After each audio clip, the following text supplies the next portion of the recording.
Jueces, capítulo 19. Hemos llegado a los últimos 3 capítulos del libro de Jueces.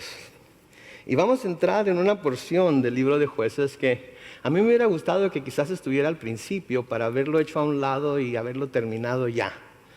Se me hace que terminar el libro de Jueces, o el estudio del libro de Jueces con los capítulos 19, 20, 21, es difícil. Es difícil para uno como maestro, como predicador. Creo que debe ser difícil para aquellos que lo están oyendo. Y trata con temas bastante oscuros, creo yo, pero que muestran en realidad la condición del corazón humano. Ya sea que las personas se digan que son parte del pueblo de Dios o no. Algunas de las cosas que vamos a ver podríamos esperar de personas que no conocen al Dios vivo, podríamos esperar de personas que son mundanas, podríamos esperar de personas que no conocen las Escrituras. Pero, ¿aló, moto?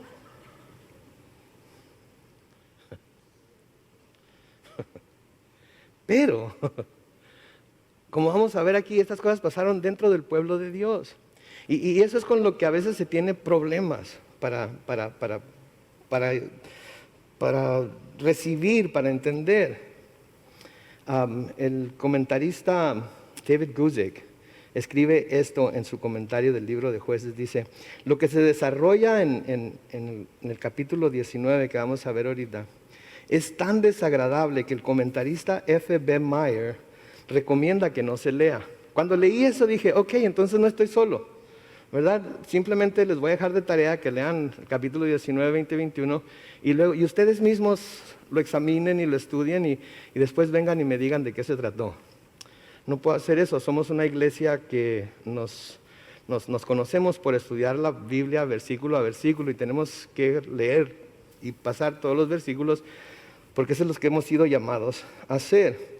Sigue diciendo ahí, al comentar sobre este primer versículo, el primer versículo del capítulo 19 dice, sería suficiente ponderar estas palabras, la cual ocurre 4 veces en este libro, sin leer más de este terrible capítulo, la cual muestra la profundidad de la depravación, la cual se hunde apartado de la gracia de Dios. Y si nos ponemos a leer, si leemos el primer versículo y leemos la primera oración de ese versículo del capítulo 19, noten las palabras con las que comienza.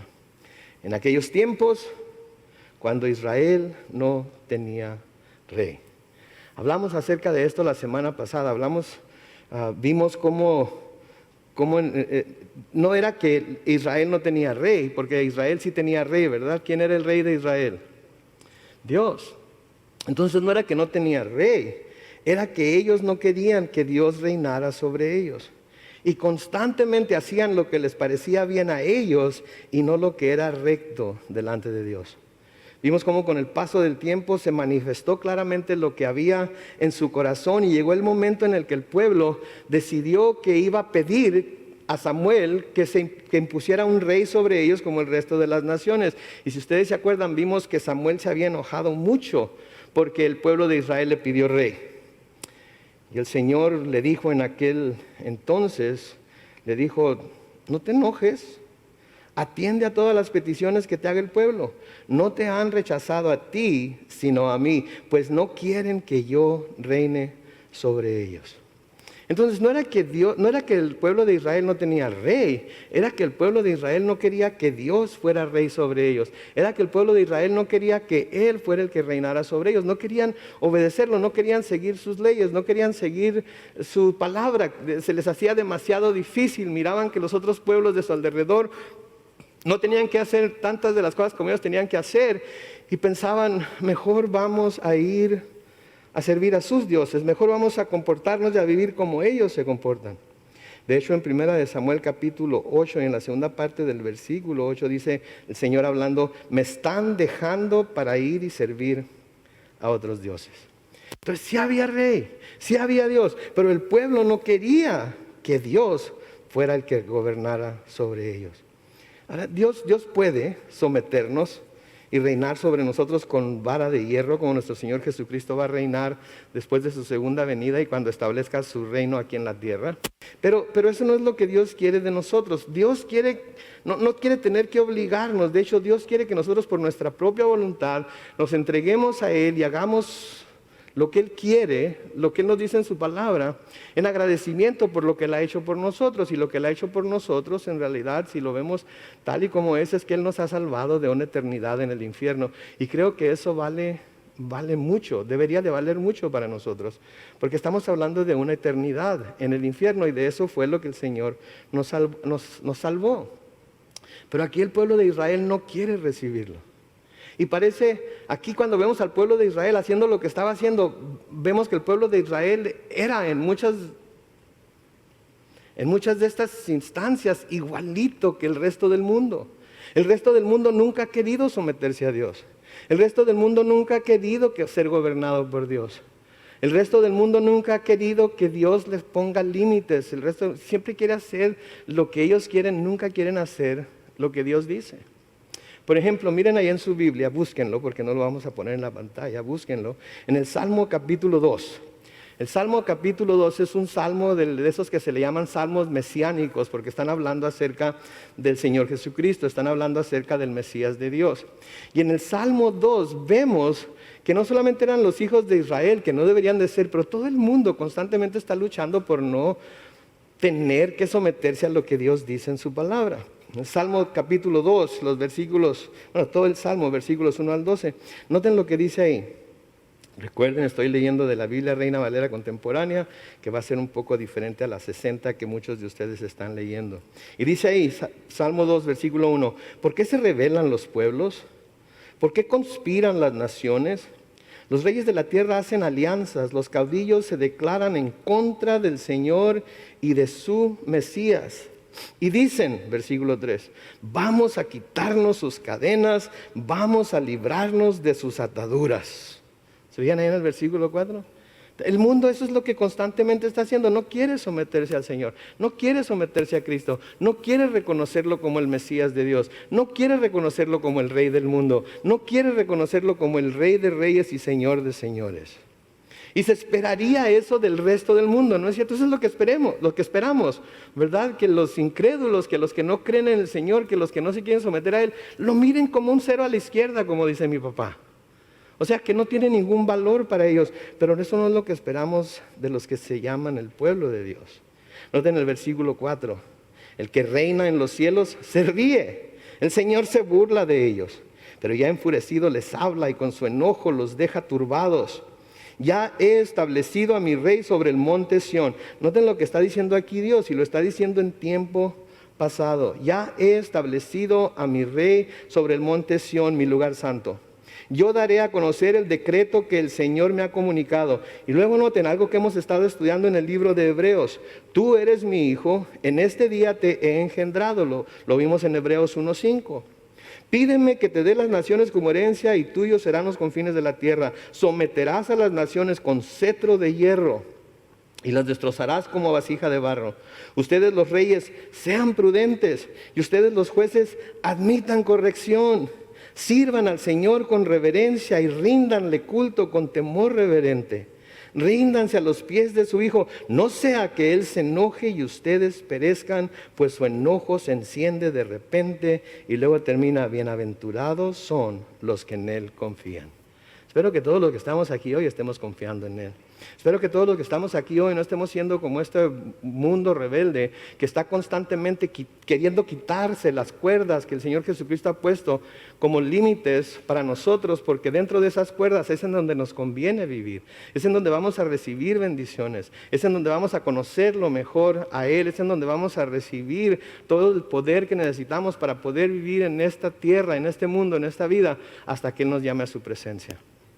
Pero el mundo constantemente se está queriendo quitar esas cuerdas. Llama a los lazos de amor con los que Dios trata de acercarlos a sí mismo, cadenas, y se las quiere quitar de encima. Por eso protestan tanto.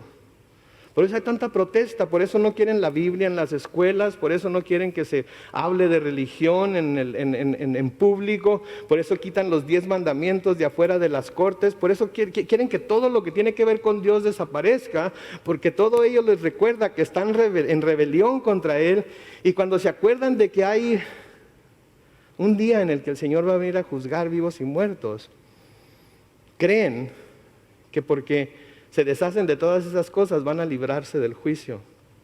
Pero eso es necio. Eso es tan necio como creer que si se prende el foquito de su tablero en el carro, que dice engine check, ¿verdad? Que si usted lo tapa con un tape negro para no verlo, su carro no se va a descomponer. Es una estupidez esa. Si la luz está diciendo que revise su motor, porque si no se le va a descomponer el carro. Si el Señor nos está advirtiendo, nos está diciendo estas cosas, debemos de prestar atención porque van a suceder. Entonces, seguimos ahí en el versículo 1 del capítulo 19 de Jueces, y dice: en aquellos tiempos, cuando Israel no tenía rey, hubo un levita forastero que vivía en la parte más lejana de los montes de Efraín. Este levita había tomado como concubina a una mujer de Belén de Judá. Versículo 2, pero ella le fue infiel y se regresó a la casa de su padre en Belén de Judá, donde estuvo 4 meses. Noten, este hombre era levita, era uno de los sacerdotes y vivía en los montes de Efraín, y vimos también en nuestro estudio anterior, antes de ese, cómo los sacerdotes eran enviados como en circuito para ir a ministrar a las tribus que estaban lejos de Jerusalén, cuando se trataba de que los judíos querían presentar sus sacrificios en aquellos días de fiesta, que no eran días altos de fiesta, sino que eran días, por así decirlo, comunes y corrientes de fiesta. Y él vivía ahí en los montes de Efraín y tomó una mujer como concubina, pero ella le fue infiel.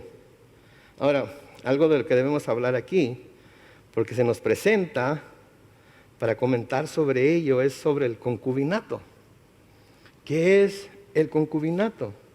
Sí, porque tenía su lugar, aunque nosotros cuando lo vemos desde nuestro lado de la historia y lo vemos desde nuestra cultura, para nosotros es algo que nunca debe haber pasado, y eso es cierto. De todas maneras era algo que se practicaba en aquel tiempo. Y el concubinato simplemente lo que era, así en su más simple explicación, era que la concubina que un hombre tenía era reconocida como una compañera legal, pero la concubina no tenía el mismo estatus que tenía la esposa legítima de ese hombre. En este caso, esta mujer que era concubina del levita era su compañera legal, no había nada que le impidiera que la tuviera como concubina, pero no tenía el estatus de la legítima esposa.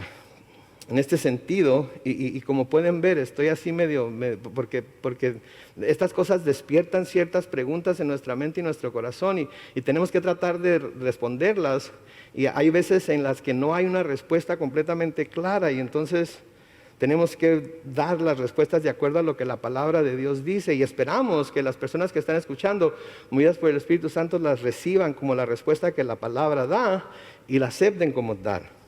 Entonces, en este sentido del que estamos hablando, una concubina era una amante legal. Y muchos hombres prominentes del Antiguo Testamento tuvieron concubinas. Abraham tuvo concubinas. Jacob tuvo concubinas. Moisés tuvo concubinas. Samuel, David. Gente prominente en el Antiguo Testamento tuvo estas concubinas, que eran como segunda esposas, nomás sin el título de esposas. Y a veces la pregunta es, ¿pero por qué? ¿Por qué Dios permitió esto? Bueno, vamos a ver, Dios no lo permitió.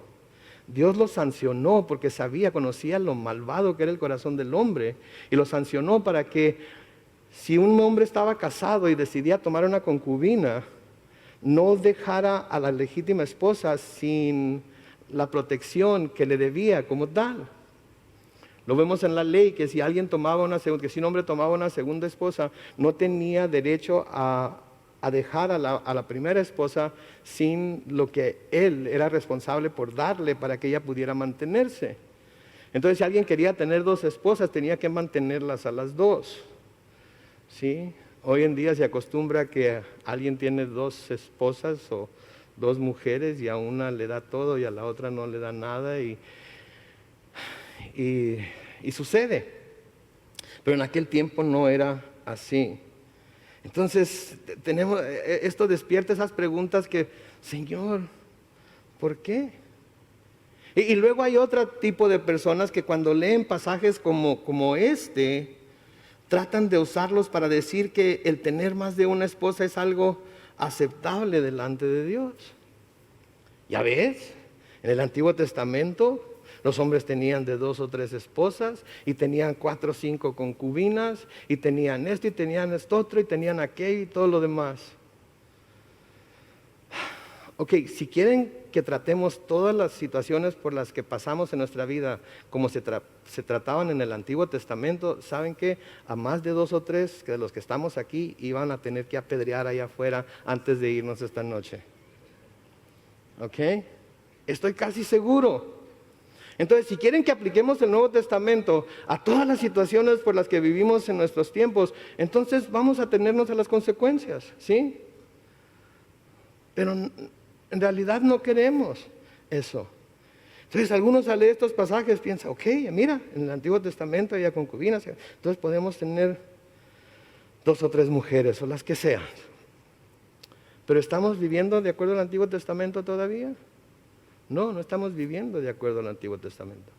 Y hemos visto en Hebreos capítulo 1 y el versículo 1 que Dios anteriormente nos había hablado por medio de los profetas, ¿verdad? Pero que ahora nos ha hablado por medio de ¿quién? Por medio de su Hijo. Entonces, todo lo que los profetas nos dijeron en el Antiguo Testamento, debemos de escucharlo porque nos muestran la forma en la que Dios lidió con su pueblo. Pero nosotros, los que somos creyentes neotestamentarios, debemos escuchar lo que el Hijo nos está diciendo acerca de los diferentes temas y situaciones en las que encontramos en la vida.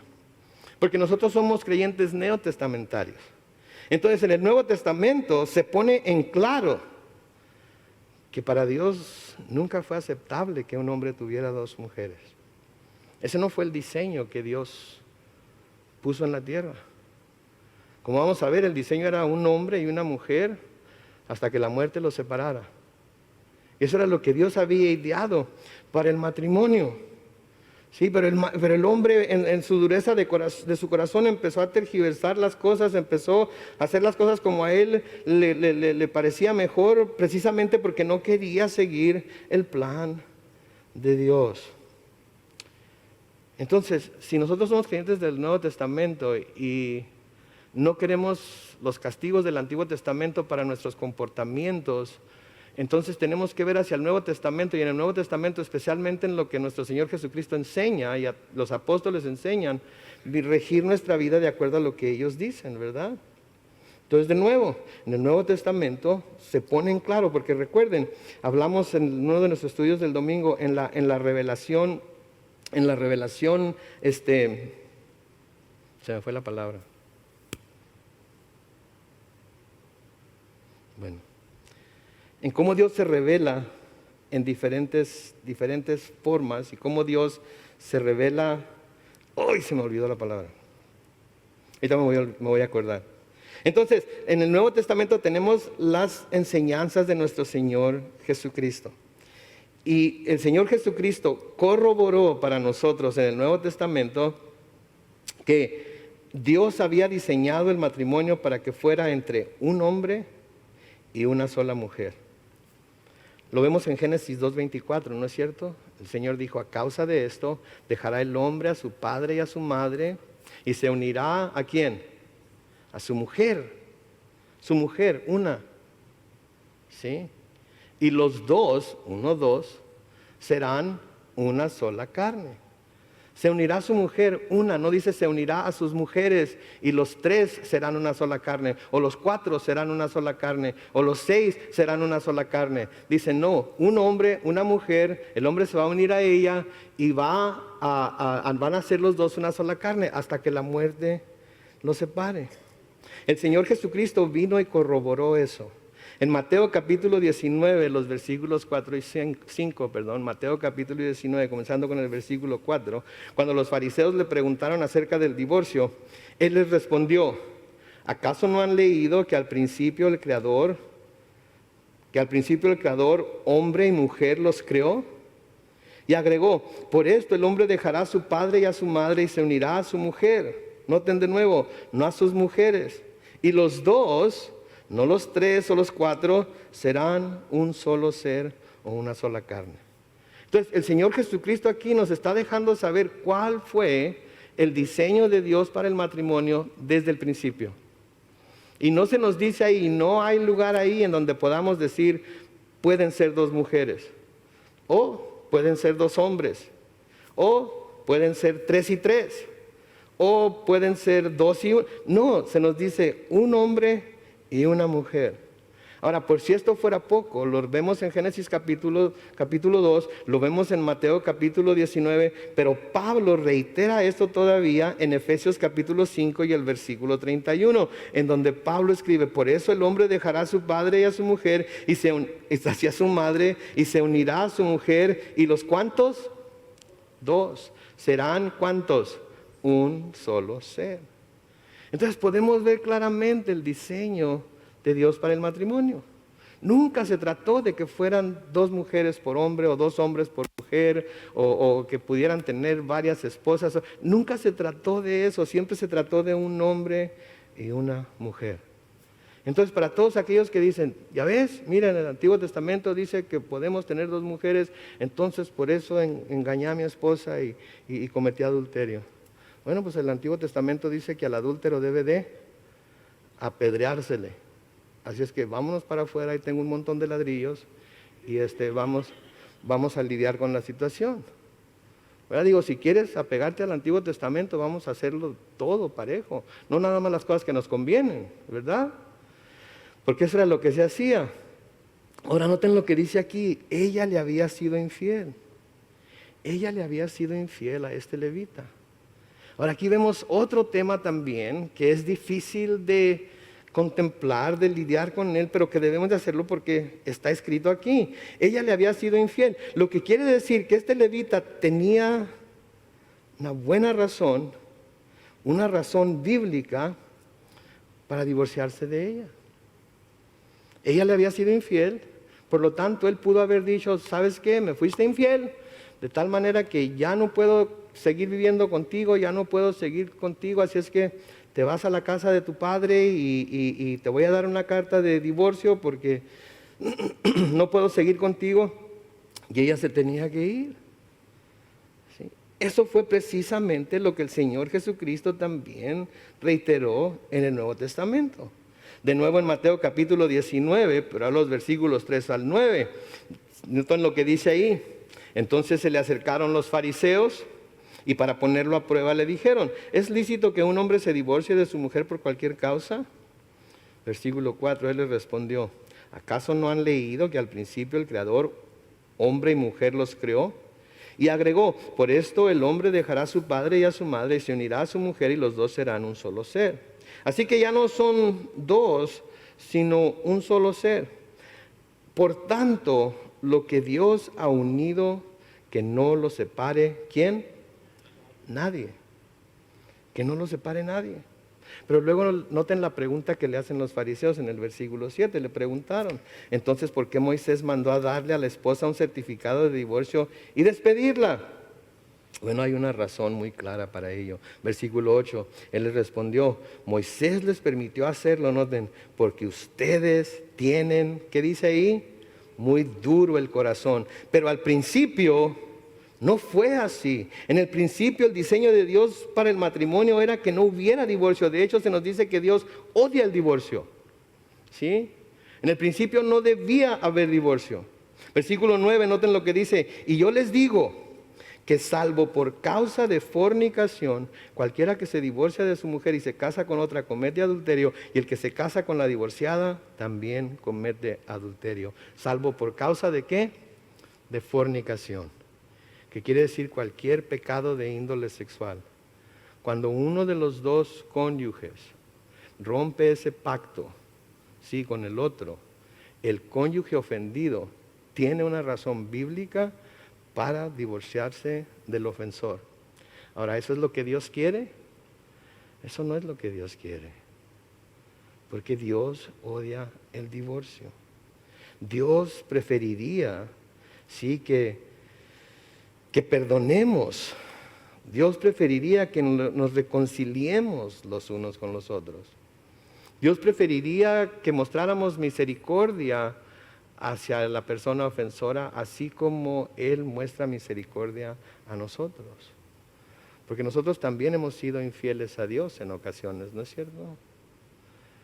Y como nosotros hemos sido infieles a Dios en ocasiones y hemos ido a pedirle perdón por nuestra infidelidad, y Él nos ha recibido, lo que Él pide es que haya perdón los unos para con los otros. Lo que Él pide es que haya reconciliación, que trabajen, que hagan lo que tengan que hacer por reconciliar ese matrimonio, que hagan lo que tengan que hacer por salvar ese matrimonio, porque ese matrimonio es la imagen de lo que es la relación entre Cristo y su iglesia. Y Cristo nunca dejaría a su iglesia. Entonces lo que Dios pide es que haya reconciliación. De hecho nos dice en su palabra por medio de la pluma de Pablo, en la carta que Pablo les escribió a los Efesios en el capítulo 4, en los versículos 31 y 32, noten lo que les dice: desechen todo lo que sea amargura, enojo, ira, gritería, calumnias y todo tipo de maldad. En vez de eso sean, ¿qué? Bondadosos y misericordiosos y perdónense unos a otros, así como también Dios los perdonó a ustedes en Cristo. Ahora usted me puede decir: pastor, pero eso como que calienta, eso como que está difícil, ¿verdad? Sí, es difícil. Debe ser difícil. Tiene que ser difícil. Pero ¿qué tan difícil fue para Dios proporcionar el perdón de pecados para nosotros? ¿Qué fue lo que Él estuvo dispuesto a dar para que nosotros pudiéramos tener el perdón de pecados? Dio a su Hijo unigénito, ¿no es cierto? Y lo dio para que muriera en una cruz, para pagar por nuestros pecados, todos nuestros pecados, el adulterio, la fornicación, la mentira, ¿sí? Todos nuestros pecados que vamos a ver ahorita más adelante. Todo ello los pagó el Señor Jesucristo y nos dice que nosotros debemos perdonarnos los unos a los otros, así como Dios nos perdonó a nosotros en Cristo Jesús. En Colosenses capítulo 3, los versículos 12 y 13 dice: por lo tanto, como escogidos de Dios, santos y amados, revístanse de entrañable misericordia, de benignidad, de humildad, de mansedumbre y de paciencia. Sean mutuamente tolerantes. Si alguno tiene una queja contra otro, perdónense de la misma manera que Cristo los perdonó. ¿Cómo les ha perdonado Cristo a ustedes? ¿Parcialmente o todo? Les perdonó y les dijo: les perdono, pero no se me olvida. ¿Verdad que no? No. Entonces, así como nos perdonó a nosotros, debemos de perdonar. Pero el adulterio también. Sí, el adulterio también. Pero si no se puede, si el corazón está tan endurecido, está tan lastimado, que no hay forma de perdonar, entonces el Señor dice: ok, divórciense. Pero eso no es lo que yo desearía. Eso no es lo que yo quisiera. Eso no es lo que yo veo bien. Pero háganlo, porque si siguen así con esa dureza de corazón y viven a fuerzas el uno con el otro y constantemente se están odiando y echándose hasta por debajo de la lengua y recordándose el uno al otro lo que el otro hizo, están pecando más todavía, mostrando toda esa ira, mostrando todo ese enojo, mostrando toda esa amargura, hablando mal los unos del uno del otro. Mejor divórciense. No es lo que yo quisiera, pero por la dureza de su corazón les permito que lo hagan. Es triste, pero sucede. Y sucede demasiado seguido. Ahora, este corazón que vemos aquí es claramente lo que vemos en este levita. Cuando menos en este caso, porque vamos a ver que su comportamiento en lo que sigue en la historia fue todo menos piadoso. Y es que sucede eso, ¿no es cierto? Somos muy piadosos en unas situaciones, pero luego en otras, calle, boca, pare lengua. Se nos pasa la mano ya sea en autojusticia o en libertinaje o en pecado o en falta de perdón. En unas cosas somos muy justos. Y nos encanta estar en esas situaciones en las que podemos llamarnos nosotros justos porque eso nunca lo haríamos. Pero luego hay otras cosas que de vez en cuando practicamos y ni siquiera nos damos cuenta. Seguimos leyendo versículo 3 de Jueces 19, dice: entonces su marido fue a buscarla y le habló con mucho cariño para hacerla volver. ¿Notan el corazón de este hombre? Ella le había sido infiel, pero él fue a buscarla. Y va con cariño y le dice: ay, mi amor, te perdono, vuelve conmigo, por favor, mira, en realidad te amo. Y llevó consigo a uno de sus criados y un par de asnos. Y su mujer le pidió que entrara a la casa, y cuando el padre de la joven lo vio, salió a recibirlo muy contento. Y así el levita se quedó 3 días en casa de su suegro, comiendo y bebiendo. Al 4.º día por la mañana el levita se levantó con la intención de irse, pero el padre de la joven le dijo: cobren fuerzas con un bocado de pan y después podrán irse. Los dos se sentaron y comieron y bebieron. Luego el padre de la joven le dijo al levita: te ruego que pasen otra noche en mi casa y que disfrutes de estar aquí. Sin embargo, el levita se levantó con la intención de partir, pero su suegro le insistió y volvieron a pasar la noche ahí. Noten cómo aquí las escrituras, inspiradas por el Espíritu Santo, al papá de la concubina le llama su suegro, a la concubina le llama su mujer, el levita le llama esposo de la mujer. ¿Por qué? Porque Dios ve que aun cuando no era su esposa legítima, Dios los ve como esposos.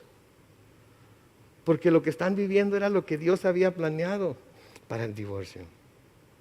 Seguimos adelante. Y dice en el versículo 7, sin embargo el levita se levantó con la intención de partir, pero su suegro insistió y volvieron a pasar la noche ahí. Al 5.º día nuevamente se levantaron muy de mañana para irse, pero otra vez el padre de la joven le dijo: por favor, recobra las fuerzas y espera a que termine el día. Y los dos comieron. Pero cuando el levita se preparó para irse con su esposa, su criado, su suegro, volvió a decirle: mira, ya pronto va a anochecer, por favor pasen aquí la noche, pues el día está por terminar. Quédense aquí, disfruten, ya mañana temprano se levantarán y podrán emprender el camino de regreso a casa. Pero el levita no quiso pasar ahí la noche, sino que se levantó, aparejó sus asnos, tomó a su mujer y llegó hasta la entrada de Jebús, que es Jerusalén. Para entonces el día había declinado y comenzaba a anochecer, por lo que el criado le dijo: te ruego que entremos a la ciudad de los jebuseos para pasar ahí la noche. Su amo respondió y dijo a su criado: no vamos a entrar a ninguna ciudad de extranjeros. En este tiempo Jebús, que después iba a ser Jerusalén, todavía no estaba en poder de los israelitas, por eso se llama Jebús, y no quiso entrar en ella. Que no sea una ciudad israelita, seguiremos hasta Gabaa. Cuando lleguemos a Gabaa o a Ramá, podremos pasar la noche ahí. Y así siguieron su camino. Al ponerse el sol, llegaron cerca de Gabaa, en la tierra de Benjamín. Tierra de Benjamín. Benjamín era una de las tribus de Israel, era el hijo menor de Jacob. Versículo 15. Entonces se apartaron del camino para entrar a la ciudad y pasar ahí la noche.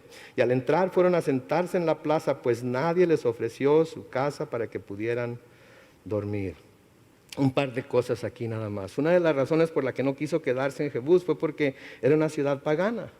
Y porque era una ciudad pagana y no era una ciudad de las tribus de Israel, no esperaría que se le ofreciera ninguna clase de hospitalidad en ella, porque él era judío. Pero él esperaba o esperaría encontrar algo diferente estando en una de las ciudades que le pertenecía a una de las tribus de Israel, porque a los hijos de Israel se les había dado el mandamiento de que siempre fueran hospitalarios, tanto con el nacional como con el extranjero. Dios les había mandado que fueran siempre hospitalarios. En Levítico capítulo 19, los versículos 33 al 34, noten lo que dice ahí: no opriman a los extranjeros que habiten entre ustedes. Y luego el versículo 34 dice: trátenlos como si fueran sus compatriotas y ámenlos como a ustedes mismos, porque también ustedes fueron extranjeros en Egipto. Yo soy el Señor tu Dios. Entonces Dios esperaba que trataran a los extraños así como trataban a los de su propia nación. y esperaba que amaran a los extraños o a los extranjeros, así como se amaban a sí mismos. Y les hace saber que ellos también fueron extranjeros en Egipto, ¿sí? Y que deberían comportarse de la misma manera con los extraños, ser hospitalarios con ellos, recibirlos, llamarlos como si fueran de su propia nación. Y luego dice, yo soy el Señor. De nuevo, esto es lo que a los israelitas se les había dicho en el Antiguo Testamento. Pero en el Nuevo Testamento nosotros como cristianos somos llamados a ser hospitalarios también. Ahora, se tiene que tener el don de hospitalidad, ¿ok? Se tiene que tener el don de hospitalidad. Y yo creo que como gente latina nosotros tenemos el don de hospitalidad, ¿sí? Yo me acuerdo en la casa de mi jefe. En la casa de mi jefe siempre había como 6 o 7 personas en una casita de 2 recámaras y un solo baño. Sí, me acuerdo que en la recámara de mi hermano y yo dormíamos en literas, y mi tía y mi prima dormían en una cama que estaba, de esa cama twin, ¿ok? Dormían en la cama que pusieron a un lado de la litera, y mi tía dormía con la cabeza para un lado y mi prima dormía con la cabeza para el otro lado, y ahí estábamos los 4. Y luego en la sala estaba mi tío tirado en el sillón también. Constantemente. Mi jefe tiene el don de hospitalidad. Y creo que como latinos sabemos tener el don de hospitalidad. Sí, me acuerdo cuando llegábamos a la casa de mi abuelita en Mexicali, cuando íbamos a visitarla. Eran las 3 de la mañana y se levantaba mi abuelita y se levantaba mi tía Leonor y se levantaba mi tía Carmen y se ponían a hacer tortillas de maíz recién hechas y a tostar chiles de árbol para hacer salsa de tomatillo y freían los huevos ahí con papas y con tocino y bueno, de repente empezaban a llegar tíos y tías y primos. Y un gentío de gente no nos dejaban dormir toda la noche. Y así era nuestra casa. ¿Sí? Entonces se necesita tener el don de hospitalidad. Y saben que nosotros como cristianos somos llamados a ser hospitalarios. Así es que ustedes, esos dos cristianos que no les gusta invitar a los hermanos a casa, que cuando le di, vamos a ir y no voy a estar. Me voy a ir de viaje. ¿Sabe qué? Eso no es como debemos de ser. En Romanos capítulo 12 y el versículo 13 se nos dice ahí muy claramente, ayudemos a los hermanos necesitados, practiquemos ¿qué? La hospitalidad. En Hebreos capítulo 13 los versículos 1 y 2, que el amor fraternal permanezca en ustedes y no se olviden de practicar ¿qué? La hospitalidad, pues gracias a ella algunos sin saberlo hospedaron ¿qué? Ángeles. Curioso, ¿no? La palabra ángeles puede ser la palabra mensajero. De hecho, se usa en el libro del Apocalipsis cuando dice, háblale al ángel de la iglesia fulana de tal. Se está diciendo, háblale al pastor de fulano de la iglesia fulana de tal. Entonces, piensen en eso. Yo soy el pastor de esta iglesia. Quiere decir que soy el ángel de esta iglesia. Quiere decir que si me invitan a comer a su casa, van a estar entreteniendo a un ángel. Así es que, ¿quién dijo yo? Tengo hambre. No es cierto.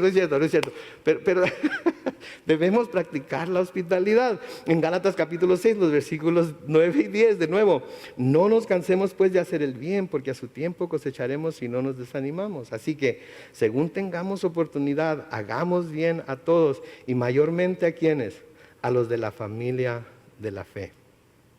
Sí, a los de la familia de fe. Tenemos que ser hospitalarios. Así que se quedaron en la plaza hasta que alguien finalmente mostró ese espíritu de hospitalidad. Pero aun cuando en esto esta persona hizo lo correcto, lo que vamos a ver que hace más adelante es todo menos piadoso. Y de nuevo vemos esa habilidad para ser bien, derecho y justo en un aspecto de la vida cristiana, pero luego podemos estar completamente torcidos en otro aspecto de la vida cristiana. Por eso tiene que haber cuidado en todo lo que hacemos. ¿Sí? Versículo 16 del capítulo 19 de Jueces sigue diciendo, al anochecer vieron llegar a un anciano que venía del campo después de trabajar. Ese anciano era de los montes de Efraín, pero vivía como forastero en Gabaa, pues los habitantes de ese lugar eran de la tribu de Benjamín. Cuando el anciano levantó la mirada, vio al viajero en la plaza y le preguntó, ¿de dónde vienes y a dónde vas? El viajero respondió, venimos de Belén, de Judá, y vamos a lo más alejado de los montes de Efraín, de donde soy. Estoy regresando de Belén, de Judá, y ahora me dirijo a la casa del Señor. Nadie me ha dado alojamiento en su casa. Pero tenemos todo lo que necesitan nuestros asnos y pan y vino para mí, para mi mujer y para el criado que me acompaña. No nos hace falta nada. Y el anciano le respondió: que la paz sea contigo. Desde ahora lo que necesites corre por mi cuenta. Solo una cosa, no quiero que pases la noche en la calle. Y el anciano los llevó a su casa y les dio de comer a sus asnos. Y luego ellos se lavaron los pies y comieron y bebieron. Versículo 22, pero cuando estaban disfrutando de todo, unos hombres corruptos de la ciudad rodearon la casa, golpearon la puerta y le gritaron al anciano dueño de la casa: saca al hombre que ha entrado en tu casa, queremos acostarnos con él. Dice la versión Reina Valera contemporánea. La versión Reina Valera 60 dice: queremos conocerlo. ¿Qué significa tener relaciones sexuales con alguien? ¿Verdad? Eso es lo que significa. Y les dicen aquí: queremos acostarnos con él. Ahora noten la respuesta de este hombre en el versículo 23. El dueño de la casa salió y les dijo: no, hermanos míos, yo les ruego que no le hagan daño a este hombre. Es mi huésped, no cometan tal perversidad. Noten, era un hombre hospitalario, era un hombre que estaba dispuesto a compartir lo que era suyo, era un hombre que estaba dispuesto a compartir su casa, era un hombre que estaba dispuesto a compartir no solo con el levita, sino con la mujer, con el siervo, darle de comer a sus asnos. Era todo lo que debía hacer en cuanto a dar hospitalidad a alguien delante de Dios. Podríamos decir, si ahí se terminara la historia, pudiéramos decir: era un hombre bueno, era un hombre justo, era un hombre que hacía lo que Dios decía en su palabra que debería hacer. Pero noten lo que dice cuando lo amenazan, noten lo que dice cuando le piden que saque a este hombre. Le dice en el versículo 24: miren, tengo una hija que es virgen y también está aquí su mujer. Ahora mismo las voy a sacar para que hagan con ellas lo que les parezca. Pero no lo que les parezca, sí, pero no cometan esta infamia con el hombre. ¿Se fijan? Era muy hospitalario. Pero cuando se trató de hacer lo correcto y decir: pues van a tener que tumbar la puerta, van a tener que tumbar la casa, pero no les doy a este hombre ni les doy a nadie, están haciendo una barbaridad, quieren cometer un crimen, quieren obrar en contra de la ley de Dios, están haciendo lo que va contra naturaleza. Decide mejor decirles: tengo una hija virgen. Y aquí está la mujer de este hombre también. ¿Qué tal si se la sacamos y hacen con ellas lo que ustedes quieran? Se fijan, muy, muy recto en un aspecto de su vida, muy, muy apegado a la palabra en un aspecto de su vida. Pero luego en donde contaba, se podría decir, luego cuando la prueba se puso difícil, ¿qué hizo? Inmediatamente encontró una solución que no era bíblica. Cuidado, porque a veces nosotros también podemos nosotros vernos en esos aspectos en los que somos fuertes ya, en los que sabemos que Satanás ya no nos va a hacer caer de nuevo, en los que ya tenemos experiencia y sabemos que no vamos a caer en el error. Pero cuidado con aquellos otros en los que todavía somos débiles, en los que todavía no estamos obrando como Dios quiere. Versículo 25 sigue diciendo: pero como aquellos hombres no le hicieron caso al anciano, el levita tomó a su mujer y la sacó, y ellos la violaron durante toda la noche y hasta la mañana. Al rayar el alba, la dejaron en paz. ¿Se fijan por qué no quería cubrir este capítulo? Versículo 26 dice: antes de amanecer, la mujer llegó hasta la puerta de la casa del anciano donde estaba su marido, y ahí cayó muerta hasta que amaneció. Por la mañana el levita se levantó y abrió las puertas, dispuesto a seguir su camino. Fue entonces cuando vio que su concubina estaba tendida en la entrada de la casa con las manos sobre el umbral de la puerta. Entonces le dijo: levántate y vámonos. Pero como ella no respondió, el levita la levantó, la echó sobre su asno y se fue a su tierra. Al llegar a su casa, tomó un cuchillo y descuartizó a su mujer en 12 pedazos. Y repartió los 12 pedazos por todo el territorio de Israel. Y todos los que veían eso decían, desde que los israelitas llegaron de Egipto y hasta nuestros días jamás se había visto que alguien hiciera algo así. Esto da en qué pensar. Tenemos que ponernos de acuerdo y actuar. Capítulo 20, versículo 1 dice, como un solo hombre todos los israelitas desde Dan hasta Berseba y Galaad se reunieron delante del Señor en Mizpah, y allí estaban presentes los jefes del pueblo y de todas las tribus de Israel. Del pueblo de Dios había 400,000 hombres de infantería. Dios les había instruido al pueblo de Israel que cuando trataran con abominaciones como esta tenían que reunirse. Les había dicho que debían probar primeramente si era verdad lo que estaba pasando, las acusaciones de los que se estaban haciendo, y si los cargos eran ciertos debían destruir totalmente la gente que había cometido la abominación. Versículo 3, las tribus de Benjamín por su parte supieron que las tribus de Israel se habían reunido en Mizpah. Los israelitas le dijeron al levita, cuéntanos, ¿cómo tuvo lugar esta infamia? Y el levita, marido de la mujer muerta, les dijo, yo llegué a Gabá de Benjamín con mi mujer para pasar ahí la noche.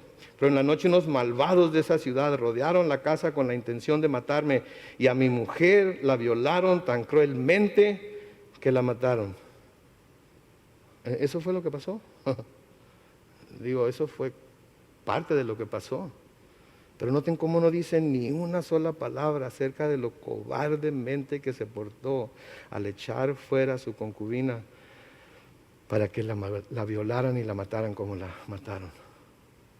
No dijo, y yo, como miedoso que soy, como poco hombre que soy, decidí que era mejor que le hicieran a ella lo que quisieran y que no me tocaran a mí. Preferí que la mataran a ella. No dice nada de eso. Estaba indignado por lo que los benjamitas habían hecho, pero no veía lo que él había hecho. A veces nos indignamos mucho por el pecado de otras personas, ¿verdad? Nos indignamos mucho por los errores que otras personas cometen. Nos indignamos mucho por lo que otras personas hacen. Pero no nos ponemos a ver nuestro propio pecado. No nos ponemos a ver las cosas en las que nosotros mismos fallamos. Me acuerdo cuando mi mamá me decía, Carlos Manuel, nunca apuntes con el dedo. Porque cuando apuntas con un dedo, ¿qué dice enseguida? 3 te están apuntando a ti. ¿Cierto? Eso es lo que pasa.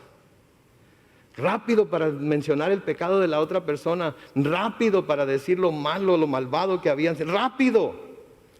Pero no habla, no dice nada de lo que él había hecho. ¿Saben que el Señor Jesucristo nos avisa, nos advierte contra esto?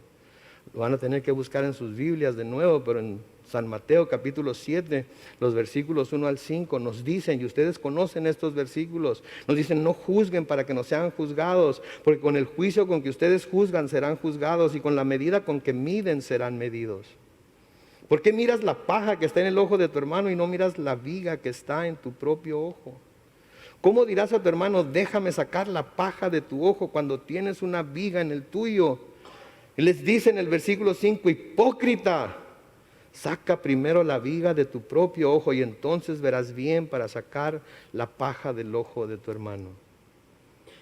¿Ves el pecado de tu hermano como algo gigantesco, como una viga? ¿Saben lo que es una viga, verdad? Estas de esas de metal que están ahí son vigas de metal. Ves el pecado de tu hermano como una viga, pero no te das cuenta de la paja que tienes en tu propio ojo. Saca esa paja que tienes en el ojo para que puedas ver con claridad y puedas quitar esa viga del ojo de tu hermano. Ahora, no está diciendo que nosotros debemos ser perfectos para juzgar lo que el hermano está haciendo como pecado y hacer lo que deje su pecado. Porque ninguno de nosotros puede ser perfecto. Si nos vamos a esperar hasta que seamos perfectos, nunca vamos a corregir a nadie.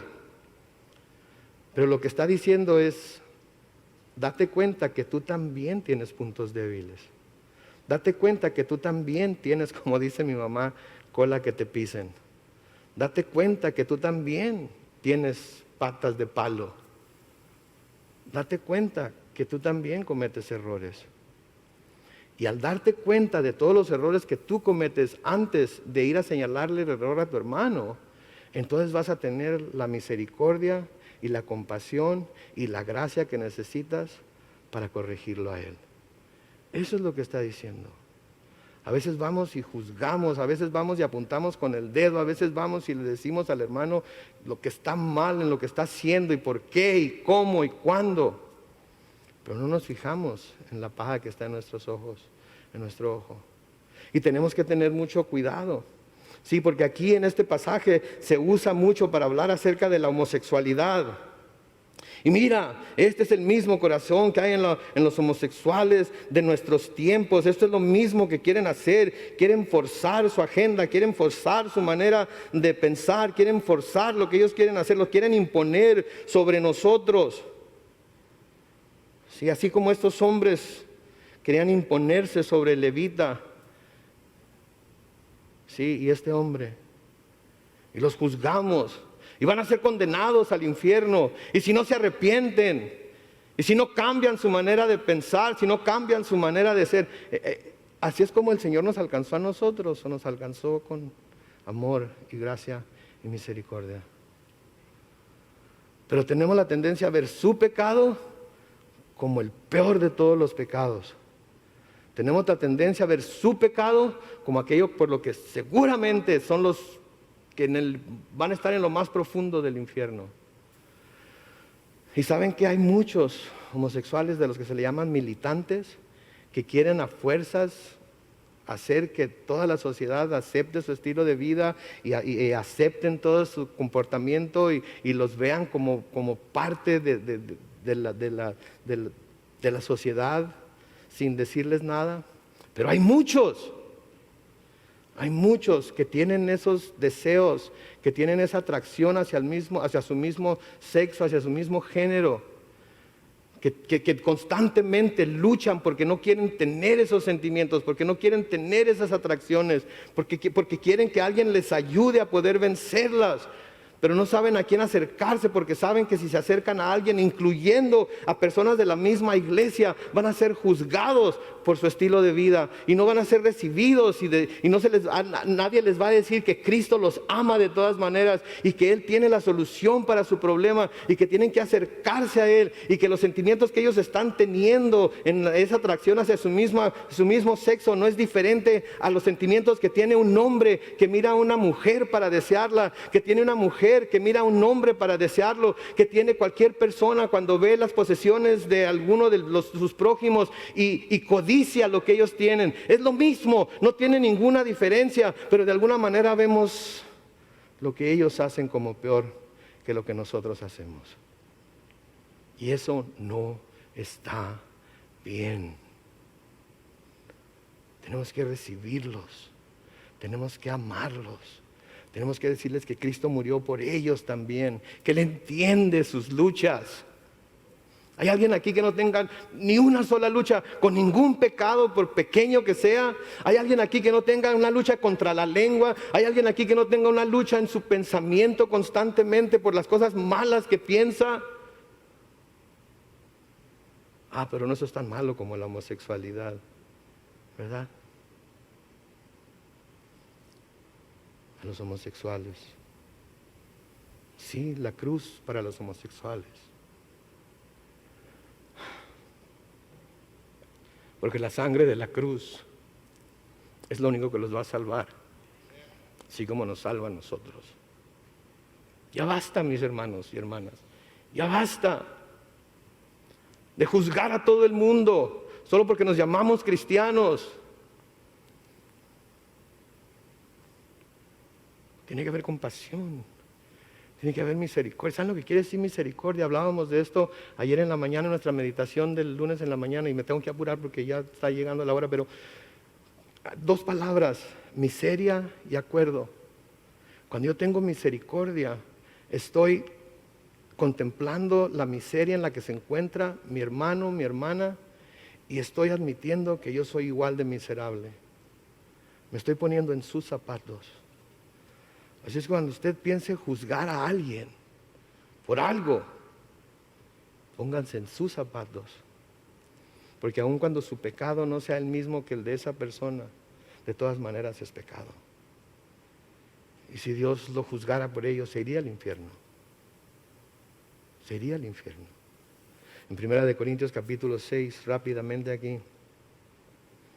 ¿Acaso no saben, comenzando con el versículo 9, acaso no saben que los injustos no heredarán el reino de Dios? No se equivoquen, ni los fornicarios, y esto incluye cualquier clase de pecado sexual, incluyendo ver pornografía, ni los idólatras, ni los adúlteros, ni los afeminados. Ahí está, pastor. Sí, pero antes que eso menciona a los adúlteros, a los idólatras y a los fornicarios. Ni los que se acuestan con hombres, ni los ladrones, ni los avaros, ni los borrachos, ni los mal hablados, ni los estafadores heredarán el reino de Dios. Y eso eran algunos de ustedes, pero ya han sido lavados y han sido santificados, ya han sido justificados en el nombre del Señor Jesús por el Espíritu de nuestro Dios. ¿Se fijan ustedes? Estaba indignado este señor, estaba indignado por lo que hicieron con su esposa. Y llamó a todo Israel para ir y hacer caer juicio sobre los benjaminitas. Pero nunca se miró en lo que él había hecho, nunca se fijó en lo que él había hecho. Y tenemos que tener cuidado. Saben que yo sé que es un poco tarde, pero le voy a pedir al grupo de alabanza que pase, porque el último canto que van a cantar es un canto que es una plegaria que nosotros debemos hacer a Dios en esta noche. Es una plegaria que nosotros debemos levantar a Dios en esta noche, para que nos ayude no a ver las cosas en las que somos fuertes, en las cosas en las que ya hemos de alguna manera aprendido a controlar, sino las cosas que todavía no sabemos controlar, las cosas con las que todavía tenemos luchas, porque todos tenemos una lucha, grande o pequeña, pero todos tenemos alguna lucha en la cual ofendemos a Dios. Y debemos de dejar de ver el pecado de los demás como más grande que el nuestro. Y debemos de ver nuestro pecado para que cuando vayamos a corregir al hermano, lo hagamos con mansedumbre, lo hagamos con gracia, lo hagamos con misericordia, lo hagamos con compasión. Así es que vamos a ponernos de pie. Vamos a orar y vamos a cantar este canto un par de veces, pero háganlo su oración en esta noche. Padre Celestial, te damos gracias, oh Dios, por la forma en la que tratas con nosotros cuando nosotros pecamos contra ti. Te damos gracias, Señor, que nos bañas con tu gracia y nos muestras tu misericordia. Aunque tú eres el único que puedes juzgar, no nos juzgas ni nos condenas, porque no hay condenación para los que estamos en Cristo Jesús.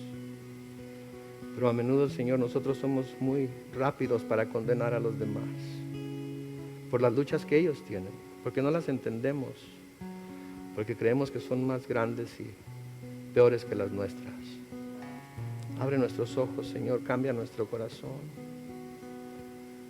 Ayúdanos a ver a todo mundo, Señor, por pecador que sea, con los ojos que tú nos ves a nosotros. Danos tu corazón para así poder alcanzar al mundo. En el nombre de Cristo Jesús.